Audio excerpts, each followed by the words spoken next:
Hola chicos, buenas tardes. El día de hoy, muchachos, vamos a trabajar con dos asignaturas.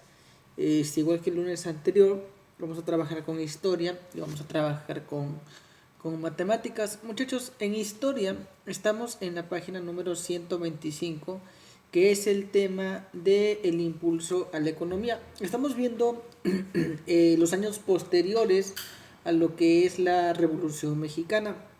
Nosotros tenemos que recordar que el propósito de la Revolución Mexicana era dar igualdad a la población, es decir, que ningún mexicano valiera más que otro.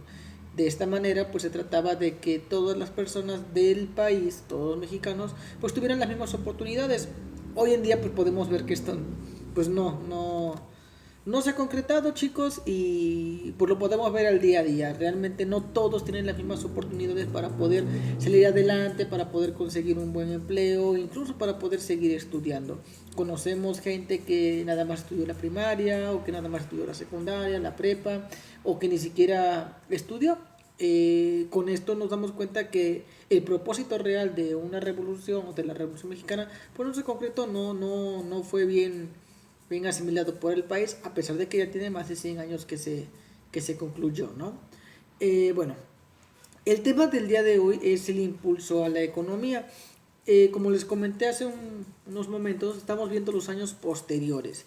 Si nosotros recordamos los temas del tercer bloque y vemos específicamente el tema de la Revolución Mexicana, vamos a recordar que la situación económica del país no era la mejor y de hecho nunca tuvo una buena economía, partiendo o quitando de lado todo lo que nos robaron, por así llamarlo, durante la conquista.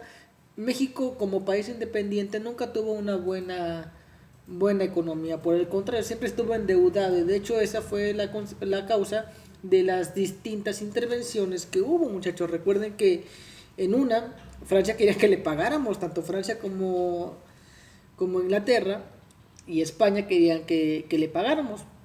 España e Inglaterra llegaron a un acuerdo, pero Francia dijo que no, que quería su dinero.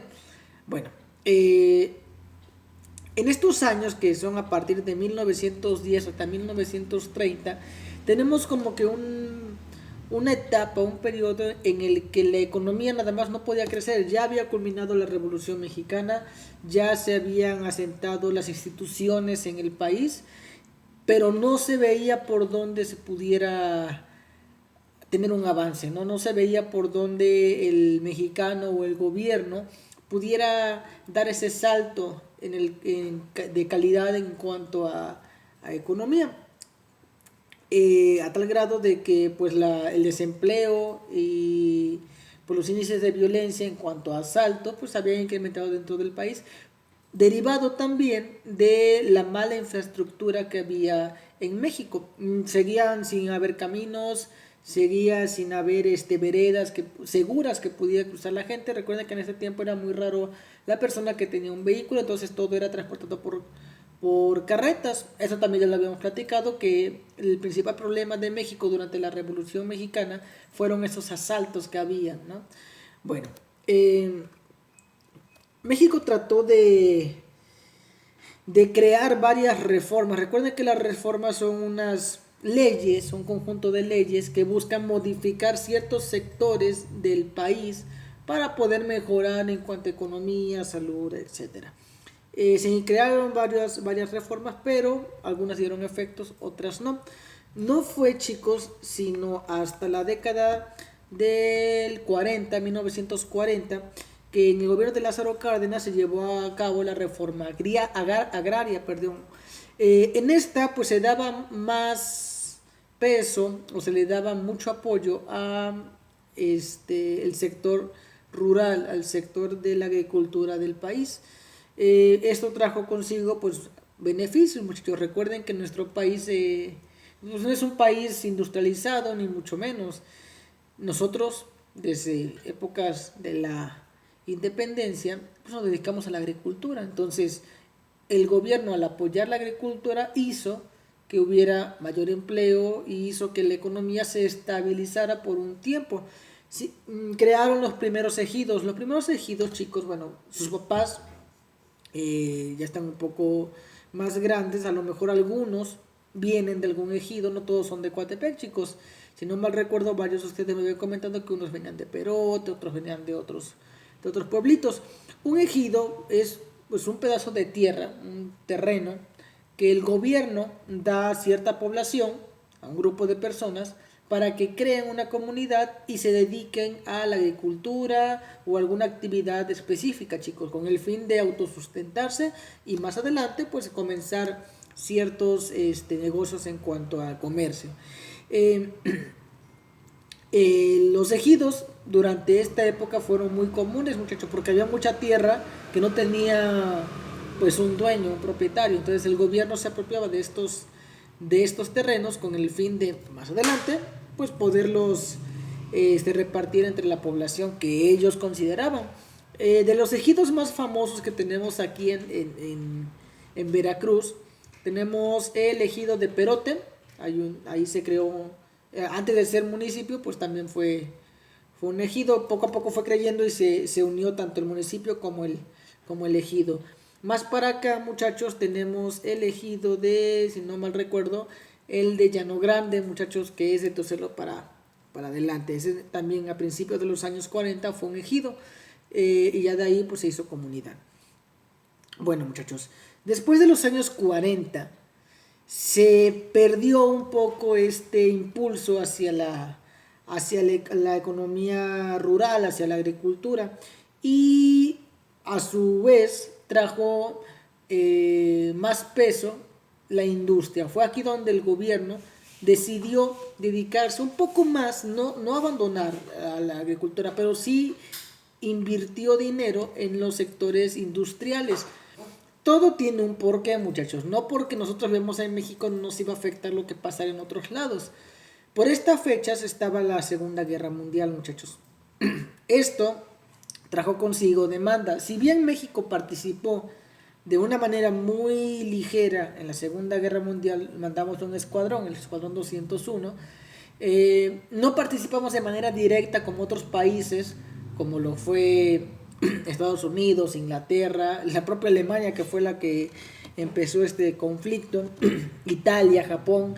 No tuvimos un protagonismo en la guerra, pero sí intervenimos de manera secundaria, mandando un escuadrón que fue de rescate y sí batalló en algunos lugares, pero nuestra función como país productor o agrícola fue precisamente eso, chicos: surtir material o materia prima a los países de los cuales México era aliado. En este caso pues era Inglaterra, era Estados Unidos,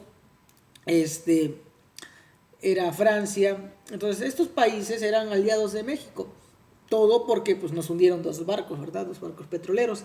Ahí fue donde México empezó a meterse. De hecho, si ustedes buscan información, hay periódicos de aquella época que el desplegado decía México está en guerra, aunque realmente pues no tan directamente. Ahora, ¿en qué consistió este trabajo de México y por qué nos influyó y por qué el gobierno decidió dejar un poquito, no completamente, dejar un poquito la agricultura y dedicarse a la industria? Porque nosotros surtimos material en cuanto a alimentación y material en cuanto a materia prima para la creación de armas. México mandaba la materia prima. México era el que surtía, no todo, pero sí surtía gran cantidad de materia prima para la creación de armas, chicos. Todo esto pues iba para Estados Unidos. También la mano de obra mexicana fue muy importante. Sin ella posiblemente pues hubiera tenido otro rumbo la economía tan siquiera de nuestro vecino de Estados Unidos. Porque toda la gente de allá, hombres, fueron reclutados, la gran mayoría. Entonces la mano de obra fue mexicana. ¿Sí? Todos los mexicanos se fueron para allá, o la gran mayoría, y también las mujeres de allá tuvieron un rol muy importante. Entonces nuestro papel, si bien no fue directo, sí tuvo cierta relevancia en cuanto al rumbo también que tuvo México, porque esta guerra cambió el destino que llevaba hasta esta fecha México, teniendo reformas agrarias e invirtiendo dinero a la agricultura. A este periodo, muchachos, en el que se dedicó a la creación de de materiales industriales, se le llamó el milagro mexicano. ¿Por qué el milagro mexicano? Porque a diferencia de toda Latinoamérica, recuerden, Latinoamérica es de México, todo Centroamérica y toda Latinoamérica, Brasil, Venezuela, Paraguay, Argentina, Chile, Colombia, todo lo que es Nicaragua, Belice, todos esos países se le conoce como Latinoamérica porque hablamos español. A diferencia de todos los países latinoamericanos, muchachos, el crecimiento de México fue relativamente bueno. Hoy en día el país crece un 2.1%, 2.2%. Con nuestro actual presidente no crecimos nada, al contrario, tenemos un menos 0.1%. Pero bueno, casi siempre se va creciendo del 2 al 2.3, al 2.4%, y eso se considera muy bueno, chicos. El crecer un 2% para un país es excelente. En esta época del milagro mexicano, el crecimiento económico de México era aproximadamente del 6.6%, o sea, el triple de lo de ahorita. Esto pues trajo pues, cosas buenas, ¿no? En su momento. Posteriormente trajo cosas contraproducentes, chicos, porque la gente ya se había acostumbrado a trabajar de manera segura o de manera rutinaria en las industrias, pero esto, conforme fue pasando el tiempo y conforme se fueron creando nueva maquinaria que se introdujo en las industrias, creó desempleo. La gente ya no quería trabajar en el campo porque sentía que no ganaba. Entonces, si no trabajaban en la industria, no sabían qué hacer, ¿sí? Y esta gente que trabajaba en la industria empezó a ser sustituida por la maquinaria. Si bien en aquel tiempo no era tecnología de punta, ya había cierta maquinaria que podía hacer más que el obrero común. Entonces empezó a haber desempleo, chicos. Todo esto así siguió durante varias décadas, muchachos, hasta más o menos la década de 1970, ¿sí?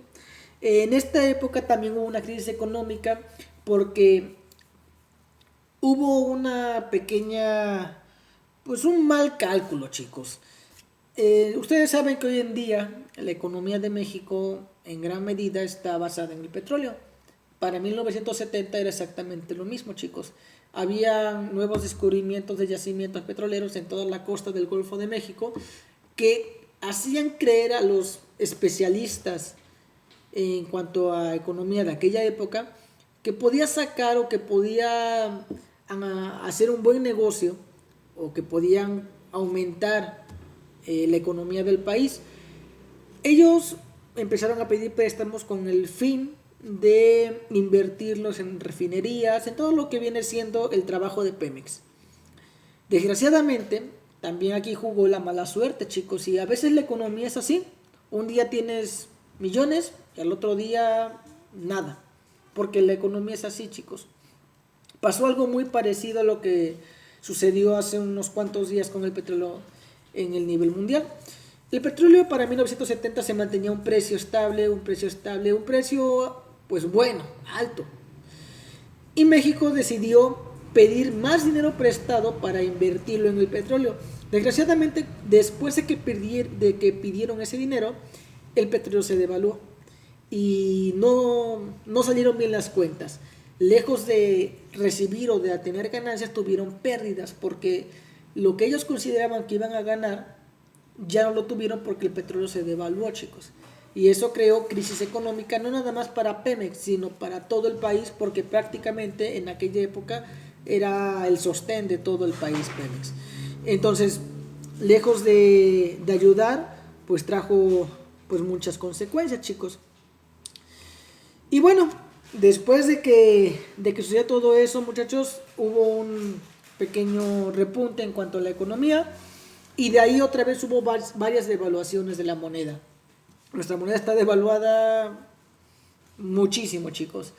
Y nosotros lo hemos platicado y hemos puesto ejemplos sencillos. Yo les contaba. Todo sube de precio, chicos. Cuando yo era chico, un gansito te valía 3 pesos. Ahorita, ¿en cuánto está? En 10. Eso significa que hay cierta inflación, que nuestra moneda ya no está teniendo el mismo precio, el mismo costo que hace unos años. O que el producto cuesta más caro porque su elaboración o los materiales que requiere salen más caros y eso hay que elevarlo. Sin embargo, pues podemos darnos una idea de lo que es la economía. Es un tema un poquito complicado que comprendan. Pero bueno, poco a poco ustedes, de aquí en adelante, porque ya son quinto grado, poco a poco de aquí en adelante, chicos, van a tener que irse enrolando con esto de la economía, de las devaluaciones y del tipo de cambio de la moneda. Ahora, chicos, ¿cuál va a ser la actividad de historia? Tenemos varias páginas que es el resumen de lo que yo les acabo de decir. Son muchos años, hablamos de 1910 aproximadamente hasta 1980, son 70 años lo que acabamos de resumir, 70, lo que acabamos de resumir en unos 15 minutos, chicos. Lo que quiero que hagan, por favor, es un pequeño cuestionario tipo examen, pregunta y respuesta. Por favor, tienen que ser abiertas las preguntas, es decir, no de opción múltiple. Háganlas abiertas, chicos.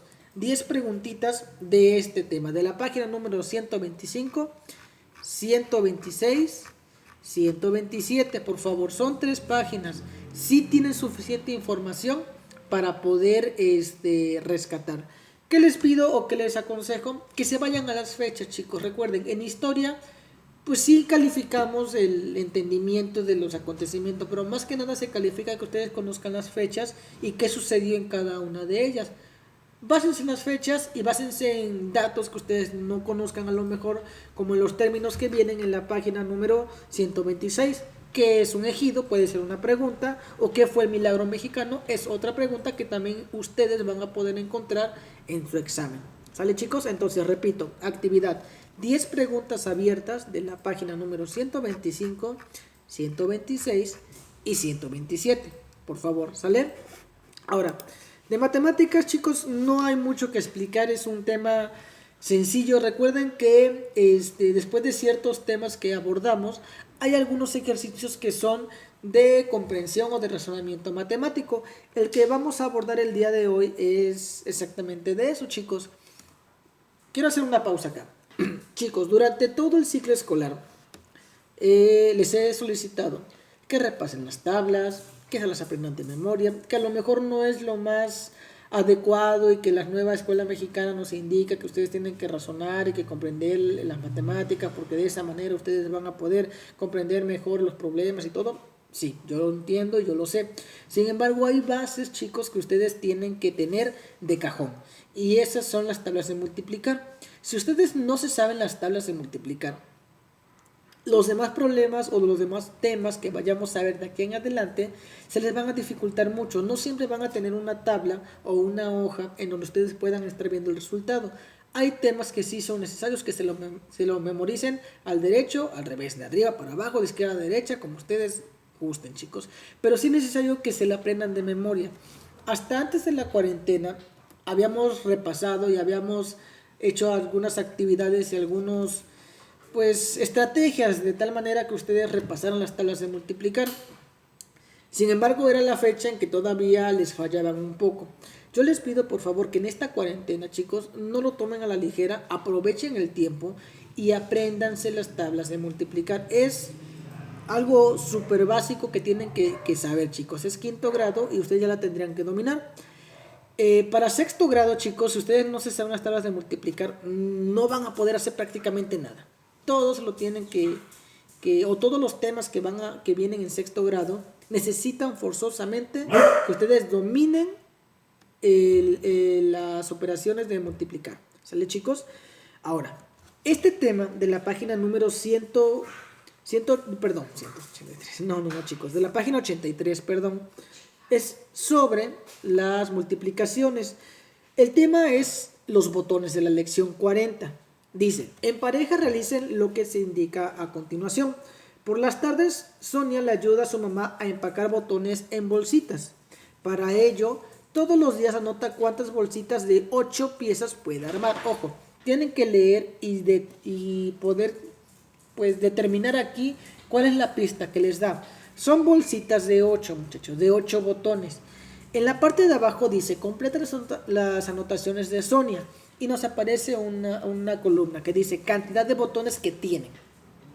Luego nos marca en la siguiente columna cantidad de bolsitas. En el primer ejercicio nos dice que tiene 39 botones y que tiene 4 bolsitas. Si nos está diciendo, chicos, que cada bolsita tiene 8 botones, yo puedo hacer aquí mi multiplicación. 8 por 4, ¿cuánto me da? 32, ¿verdad? Muy bien. Me está diciendo que ella tenía 39 bolsas, 39 botones. Entonces, si ella ocupó 32 botones para llenar las 4 bolsitas, ¿cuántos botones les van a faltar, chicos? Y ahí es donde ustedes van a tener que anotar el resultado. Para realizar este ejercicio es la tabla del 8. Entonces, ahí tienen que ir haciendo los ejercicios. Si todavía no se la saben de memoria la tabla del 8, vayan haciendo los ejercicios para poder resolver este problema. Ahora, en la parte de abajo dice, escriban cómo determinan la cantidad de botones que sobran en cada caso. Yo ahorita les acabo de dar una manera de realizarlo. A mí me gustaría que lo hicieran con multiplicación, muchachos. Ustedes lo pueden ir haciendo con sumas, si ustedes quieren.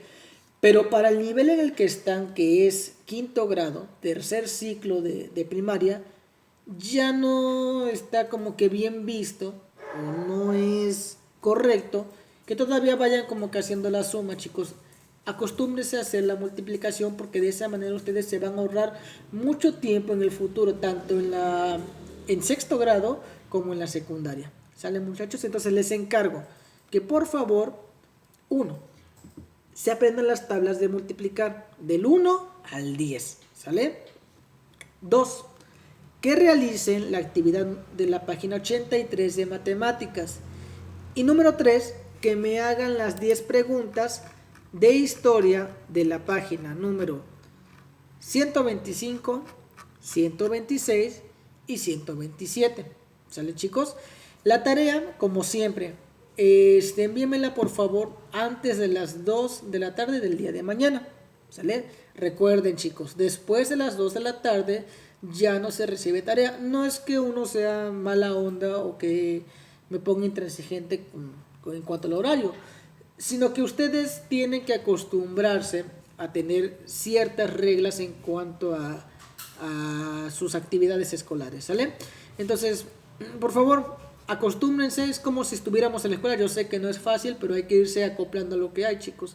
Entonces, por favor, váyanse haciendo la idea de que todos los días a las 2 de la tarde hay que enviar la tarea, ¿sale? Si la envían después de esa hora, ya no se les recibe. ¿Les parece bien, chicos? Entonces nos vemos mañana, cuídense mucho por favor, si salen, lávense las manos, salgan con cubrebocas, de preferencia no salgan, si es la recomendación. Estamos en la fase 3, es una fase un poquito complicada, sobre todo en Coatepec, que ya hay un caso confirmado. Entonces cuídense, chicos, cuídense mucho, cuiden a sus papás, cuiden a sus hermanos también y pues nos seguimos viendo. Adiós.